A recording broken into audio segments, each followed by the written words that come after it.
নমস্কার বন্ধুরা, আমি আজকে একটা সাউথের মাছের রেসিপি করে দেখাচ্ছি।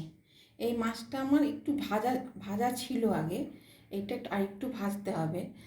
আর এই মাছটা চিংড়ি, পোনা, ছোটো মাছ দিয়েও করা যায়। এটা সাউথ ইন্ডিয়ান রান্না। প্রথমে এই মাছটা ভেজে নিতে হবে।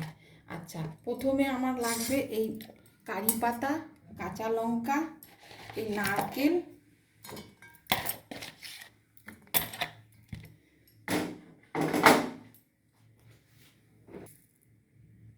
এক চামচ সর্ষে,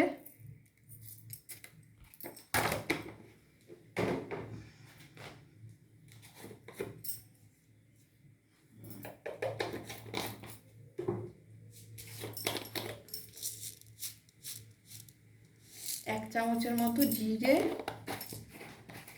লঙ্কা দিয়ে এইগুলো আগে একটা পেস্ট করে নিতে হবে। নিয়ে তারপরে মাছটাকে রান্না করতে হবে। আমি পেস্ট করে আসছি। এই যে আমি কড়াইতে তেল দিয়ে দিয়েছি। যেহেতু আমার মাছটা আগে একটু ভাজা ছিল, সেই জন্য অল্প তেল দিয়েছি। আপনারা কিন্তু মাছ ভাজবেন বুঝে তেল দেবেন। সাদা তেলে এটা রান্নাটা হবে। এবার আমি কড়াইতে সর্ষে, অল্প জিরে,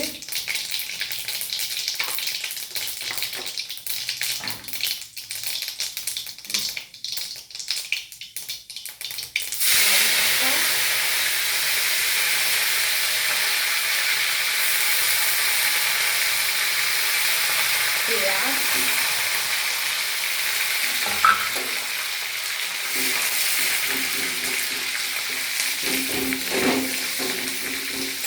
সাউথে তো মাছ ভাজে না, যেহেতু আমরা মাছ না ভেজে রান্না করি না, খেতে পারবো না, ওই জন্য মাছটা ভাজতে হয়।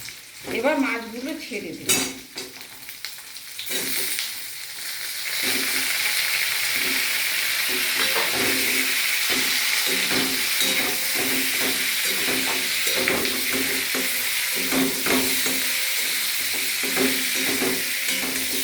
মাছগুলো ছেড়ে একটু ভাজা ভাজা করতে হবে।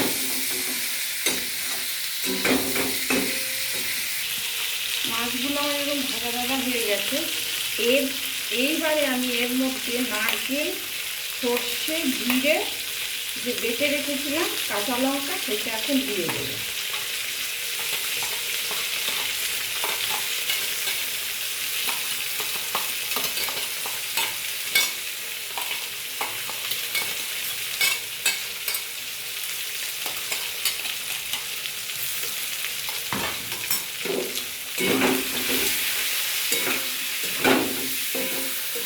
দিয়ে ভালো করে কষিয়ে নেব।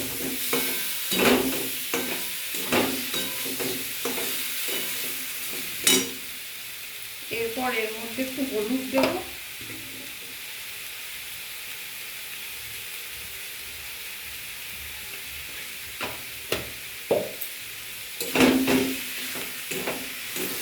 দিয়ে ভালো করে কষিয়ে নেড়ে চেড়ে একটু জল দিয়ে দেবো। জল দেওয়ার সময় দাঁড়াতে হবে।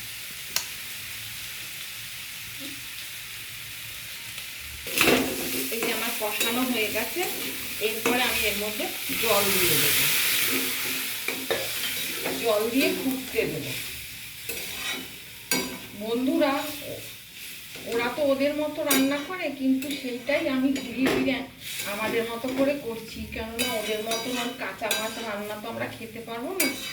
আপনারা এটা করে খেয়ে দেখবেন, খুব ভালো লাগবে।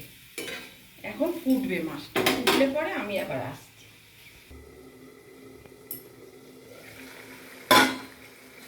এই যে আমার মাছটা এবার হয়ে গেছে। এবার আমি এর মধ্যে পরিমাণ মতো লবণ,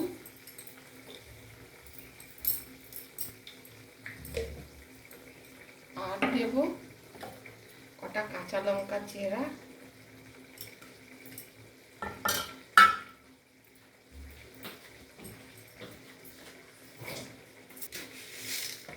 আর দেব একটু মিষ্টি।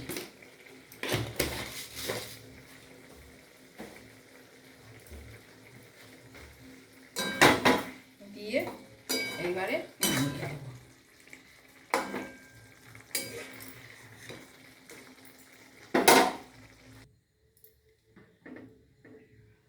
এই হচ্ছে আমার সাউথ ইন্ডিয়ান মাছ রান্না। এই মাছ চিংড়ি মাছ দিয়েও করা যায়, ছোট মাছ দিয়েও করা যায়, আবার পোনা মাছ দিয়েও করা যায়। আমি পোনা মাছ দিয়ে করেছি, আপনারা এইভাবে করে দেখবেন, খুব ভালো লাগবে। কিন্তু এটা সাদা, ওরা নারকেল তেল দিয়ে করে, আমরা তো নারকেল তেল খেতে পারবো না, তাই সাদা তেল দিয়ে করেছি। প্রথমে সাদা তেল দিয়ে কড়াইতে কারি পাতা, পেঁয়াজ, জিরে, সর্ষে ফোড়ন দিয়ে মাছগুলো দিয়ে ভাজা ভাজা করতে হবে। তারপরে নারকেল, জিরে, কাঁচা লঙ্কা, সর্ষে একটা পেস্ট বানিয়ে ভাজা হয়ে গেলে এর মধ্যে ঢেলে একটু জল দিতে হবে। ফুটে উঠলে কাঁচা লঙ্কা চিড়ে নুন মিষ্টি দিয়ে নামিয়ে নিতে হবে। এই রেসিপিটা যদি আপনাদের ভালো লাগে, আপনারা শেয়ার করবেন, আমাকে সাপোর্ট করবেন আর আমার পাশে থাকবেন।